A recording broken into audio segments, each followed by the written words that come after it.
Hello and welcome. तुसी देख रहे हो द स्टडी वीज़ा शो। मैं हाँ थोड़ी होस्ट सुखबीर के रावी ते मेरे नाल ने RCICI मैंबर लैंडमार्क इमीग्रेशन तो इमीग्रेशन एक्सपर्ट जसप्रीत भाटिया जी। जसप्रीत जी ਤੁਹਾਡਾ बहुत बहुत स्वागत है।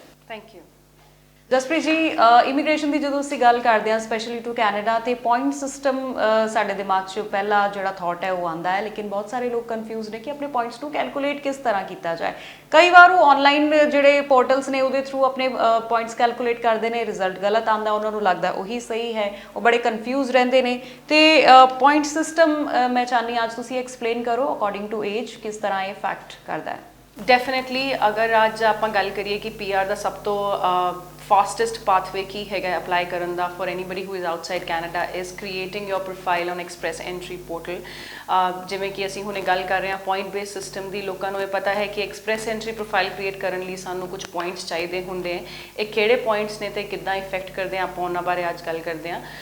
this point system is called comprehensive ranking score। ਇਹਦੇ ਵਿੱਚ ਬਹੁਤ ਸਾਰੇ ਫੈਕਟਰਸ ਹੈ ਜਿਹੜੇ ਤੁਹਾਡਾ ਸਕੋਰ ਬਿਲਡ ਅਪ ਕਰਦੇ ਹੈ। For example age being one of the crucial factors। secondly is your work experience। 1 to 3 years ਤੱਕ ਤੁਹਾਡਾ ਇੱਕ work experience ਹੈਗਾ, you get points based on your work experience। you are married and you're not married, ਉਹਦੇ basis ਦੇ ਉੱਤੇ ਵੀ ਤੁਹਾਡੇ points ਕਾਫੀ matter ਕਰਦੇ ਨੇ। thirdly ਤੁਹਾਡਾ IELTS score which is your English proficiency score, ਉਹ ਬਹੁਤ ਮੈਟਰ ਕਰਦਾ ਹੈ ਕਿ ਤੁਹਾਡਾ ਸਕੋਰ ਕਿੰਨਾ ਹੈ ਤੇ ਉਹਦੇ ਬੇਸਿਸ ਦੇ ਉੱਤੇ ਤੁਹਾਡਾ ਸਕੋਰ ਤੁਹਾਨੂੰ ਮਿਲਦਾ ਹੈ for your points ਮਿਲਦੇ ਹੈ for your comprehensive ranking score। so these are all the points which build up your comprehensive ranking score। current ਆਪਣਾ ranking score ਜਿਹੜਾ ਚੱਲ ਰਿਹਾ ਹੈ, ਕੱਟ ਆਫ ਚੱਲ ਰਹੀ ਹੈ, ਉਹ 469 ਹੈਗੀ ਹੈ। ਅਗਰ ਤੁਹਾਡੇ ਕੋਲ ਫ੍ਰੈਂਚ ਹੈ, you have given an exam for French, ਤਾਂ ਤੁਹਾਡੇ ਡਾਇਰੈਕਟਲੀ 50 ਪੁਆਇੰਟਸ ਵੀ ਵੱਧ ਸਕਦੇ ਆ। ਮੈਂ ਸਭ ਨੂੰ ਰეკਮੈਂਡ ਕਰਾਂਗੀ ਅਗਰ ਤੁਸੀਂ ਫ੍ਰੈਂਚ ਕਦੀ ਪਾਸ 'ਚ ਪੜ੍ਹੀ ਹੈ ਤਾਂ ਤੁਸੀਂ 6 ਮਹੀਨੇ ਹੋਰ ਅੱਗੇ ਪੜ੍ਹ ਕੇ ਆਪਣਾ ਫ੍ਰੈਂਚ ਦਾ ਐਗਜ਼ਾਮ ਦਿਓ, ਤੁਹਾਡਾ ਬੂਸਟ ਹੋ ਜਾਏਗਾ ਸਕੋਰ ਬਾਈ 50 ਪੁਆਇੰਟਸ। ਸੋ ਇਹ ਜਿਹੜੇ ਸਾਰੇ ਮੇਜਰ ਫੈਕਟਰਸ ਹੈ ਇਹ ਲੀਡ ਕਰਦੇ ਆ ਤੁਹਾਡੇ ਕੰਪਰੀਹੈਂਸਿਵ ਸਕੋਰ ਨੂੰ, ਜੋ ਕਿ ਕਰੰਟਲੀ ਚੱਲ ਰਿਹਾ ਹੈ 469। ਤੁਸੀਂ ਮੈਨੂੰ ਕੁਐਸਚਨ ਪੁੱਛਿਆ ਕਿ ਏਜ ਦਾ ਫੈਕਟਰ ਕਿਵੇਂ ਇੰਪੈਕਟ ਕਰਦਾ ਹੈ when it comes to comprehensive score calculation। ਆਪਾਂ ਨੂੰ ਮੈਕਸਿਮਮ ਪੁਆਇੰਟਸ ਮਿਲਦੇ ਆ 110 ਵਿਦਆਊਟ ਸਪਾਊਸ। ਅਗਰ ਤੁਸੀਂ ਐਡ ਨਹੀਂ ਕਰ ਰਹੇ ਆਪਣੇ ਸਪਾਊਸ ਨੂੰ ਜਾਂ ਸਿੰਗਲ ਹੋ ਤਾਂ 110 ਪੁਆਇੰਟ ਮਿਲਦੇ ਆ ਅੰਟਿਲ ਦੀ ਏਜ ਆਫ 29। ਜਿਵੇਂ ਹੀ ਤੁਸੀਂ 30 ਟੱਚ ਕਰੋਗੇ ਉਹ ਤੁਹਾਡੇ 110 ਪੁਆਇੰਟ 105 ਹੋ ਜਾਣਗੇ। You lose 5 points with each passing birthday of yours. ਤਾਂ ਤੁਸੀਂ 30 ਹੋਏ ਤਾਂ ਤੁਸੀਂ 110 ਤੋਂ 105 ਤੇ ਆ ਜਾਓਗੇ, ਤੁਸੀਂ 31 ਹੋਏ 105 ਤੋਂ 100 ਤੇ ਆ ਜਾਓਗੇ। ਤੇ ਇੱਦਾਂ ਹੀ ਤੁਹਾਡੇ ਅਗਰ ਤੁਸੀਂ ਸਪਾਊਸ ਦੇ ਨਾਲ ਹੋ ਤੁਹਾਨੂੰ ਮੈਕਸਿਮਮ ਪੁਆਇੰਟਸ ਅੰਟਿਲ 29 ਮਿਲਣਗੇ 100। ਉਸ ਤੋਂ ਬਾਅਦ ਤੁਸੀਂ ਅਗਰ ਸਪਾਊਸ ਦੇ ਨਾਲ ਹੋ ਉੱਦਾਂ ਹੀ ਤੁਹਾਡੇ 5 ਪੁਆਇੰਟਸ ਗਿਰਦੇ ਚਲੇ ਜਾਣਗੇ। So you lose additional 5 points on each birthday of yours after 29। maximum age ਤੁਹਾਡੀ 46 ਤੱਕ ਤੁਹਾਡੇ points lose ਹੋਈ ਜਾਣਗੇ। after 46 there is no point that you apply for your PR under express entry profile। under 45 ਹੈਗੇ ਹੋ ਤਾਂ definitely you can try, but ਤੁਹਾਡੇ points ਬਹੁਤ ਜ਼ਿਆਦਾ ਗਿਰ ਜਾਣਗੇ। by the time you are 35 36 you will lose 25 or 30 points on your comprehensive ranking score।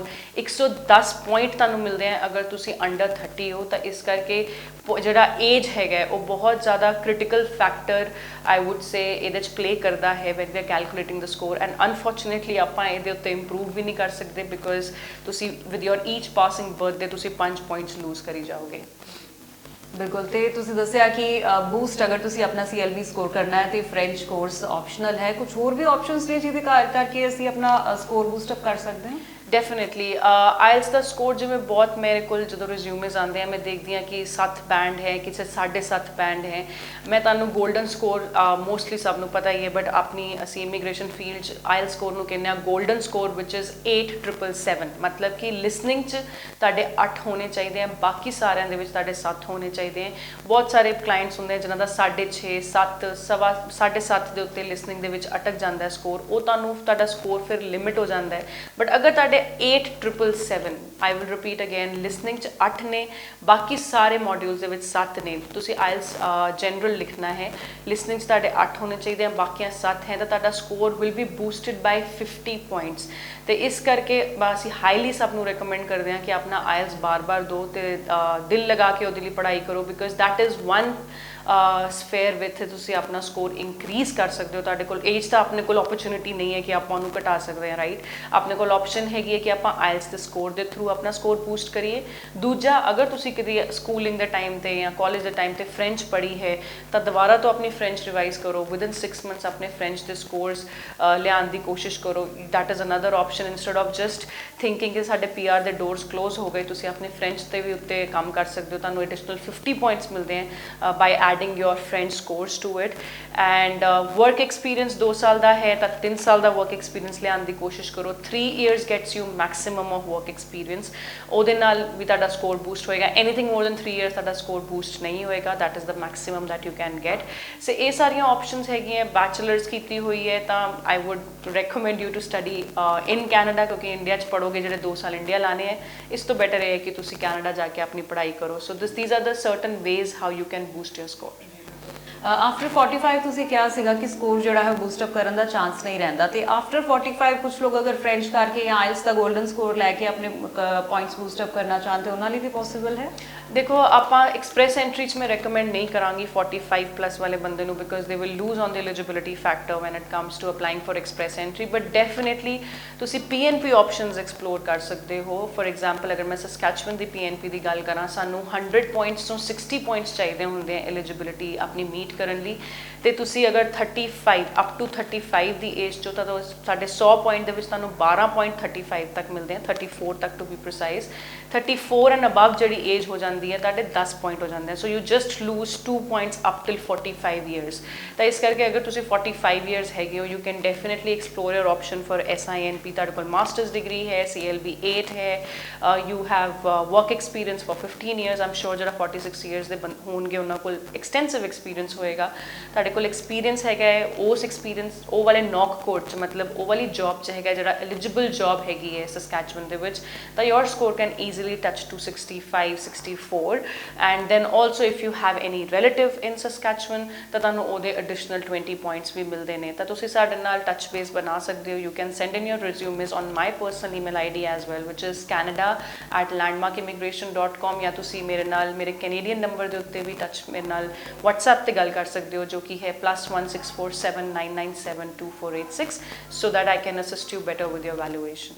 ਬਿਲਕੁਲ, ਤੇ ਡੋਰਸ ਆਰ ਨੈਵਰ ਕਲੋਜ਼, ਤੇ ਹੋਪਸ ਕਦੀ ਲੂਜ਼ ਨਹੀਂ ਕਰਨੀਆਂ। ਜਿੱਥੇ ਵੀ ਤੁਹਾਨੂੰ ਕੋਈ ਵੀ ਡਾਊਟ ਹੈ ਤੁਸੀਂ ਕਾਲ ਕਰ ਸਕਦੇ ਹੋ। ਮੈਮ ਨੇ ਆਪਣਾ ਨੰਬਰ ਦਿੱਤਾ, ਨੰਬਰ ਤੁਹਾਡੇ TV ਸਕਰੀਨ ਤੇ ਵੀ ਫਲੈਸ਼ ਹੋ ਰਿਹਾ ਹੈ, ਔਰ ਤੁਸੀਂ ਈਮੇਲ ਵੀ ਕਰ ਸਕਦੇ ਹੋ ਜਾਂ ਫਿਰ ਲੈਂਡਮਾਰਕ ਦੇ ਆਫਿਸ 'ਚ ਵਿਜ਼ਿਟ ਕਰਕੇ ਵੀ ਆਪਣੀ ਕੁਐਰੀਜ਼ ਰੱਖ ਸਕਦੇ ਹੋ। ਜਸਪ੍ਰੀਤ ਜੀ, ਮੇਰੇ ਕੋਲ ਇੱਕ ਕੁਐਸਚਨ ਆਇਆ ਸੀ, ਕੋਈ ਲੇਡੀ ਹੈ 35 ਪਲੱਸ, ਉਹਨਾਂ ਦੀ ਏਜ ਹੈ, ਬੈਚਲਰਸ ਡਿਗਰੀ ਹੈ ਐਂਡ ਮੈਰਿਡ ਨੇ, ਉਹਨਾਂ ਦੇ ਕਿੰਨੇ ਚਾਂਸਸ ਹੈ PR ਦੇ, ਜਾਂ ਫਿਰ ਉਹ ਕੀ ਆਪਸ਼ਨ ਆਪਟ ਕਰ ਸਕਦੇ ਨੇ ਅਬਰੋਡ ਜਾਣ ਵਾਸਤੇ? Dekho, she's 35 and she's bachelor, so she lost points one because she's not masters, तो उन्होंने उत्थे points अपने गवा लिए। bachelors हैं तो उन्होंने उत्थे points उन्होंने boost करने दा scope है। secondly age, as I said 29 तक तानू maximum points मिलते हैं, उस तो बाद तुसी 5 points अपने lose करी जा रहे हो, you are losing additional 5 points and maybe 40 odd points because you are married, ਤੁਹਾਡਾ company ਕਰੇਗਾ spouse ਤੁਹਾਡੇ ਨਾਲ। ਤੇ ਹੁਣ ਤੁਸੀਂ ਇਹ situation ਦੇ ਵਿੱਚ ਕੀ ਕਰੋ? I would recommend, if you are 35 and if you have bachelors, you should explore the opportunity of studying in Canada.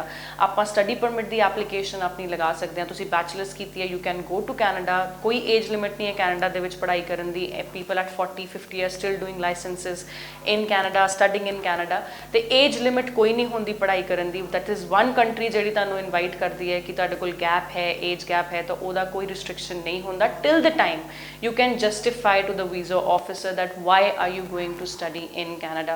For example, ਤੁਹਾਡੇ ਕੋਲ ਤੁਸੀਂ BCom ਕੀਤੀ ਹੈ, ਹੁਣ ਤੁਸੀਂ ਅੱਗੇ ਜਾ ਕੇ ਤੁਹਾਡੇ ਕੋਲ 10 ਸਾਲ ਦਾ ਐਕਸਪੀਰੀਅੰਸ ਆ ਗਿਆ, ਯੂ 35 ਨਾਓ, ਹੁਣ ਤੁਸੀਂ ਆਪਣੇ ਅੱਗੇ ਅਪਲਾਈ ਕਰ ਸਕਦੇ ਹੋ, ਪੋਸਟ ਗ੍ਰੈਜੂਏਸ਼ਨ ਡਿਪਲੋਮਾਸ ਲਾ ਸਕਦੇ ਹੋ। We at Landmark Immigration have most of the colleges and universities tied up with us. ਸਾਡੇ ਕੋਲ ਐਕਸਪਰਟ ਟੀਮ ਹੈਗੀ ਹੈ ਜਿਹੜੀ ਤੁਹਾਨੂੰ ਰეკਮੈਂਡ ਕਰੇਗੀ programmes according to your gap justification, according to your work experience and studies of past.